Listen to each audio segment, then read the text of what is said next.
বাংলাদেশের জাতীয়তাবাদী দল বিএনপি, এনসিপি, জামাত, নাগরিক ঐক্য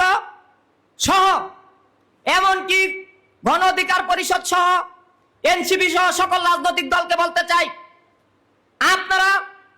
এতই যদি শ্রমিকের অধিকার আদায়ে ঐক্যবদ্ধ থাকেন, তবে কেন আজকে আপনারা বলেছিলেন তোমরা রক্ত দাও, তোমরা শহীদ হও, আমরা শ্রমিকের মজুরি ৩৫,০০০ টাকা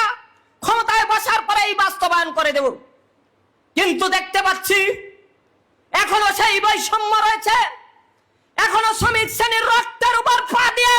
আজকে যারা ক্ষমতায় যায়, কোন নির্দিষ্ট দলকে বলছি না, সকল রাজনৈতিক দলকে বলছি, আজকে শ্রমিক শ্রেণী এখনো তাদের ন্যায্য অধিকার আদায় করতে পারে নাই। কারণ এই রাজনৈতিক দলগুলো তাদের বেনিফিটের জন্য, তাদের ক্ষমতা পাকাপোক্ত করার জন্য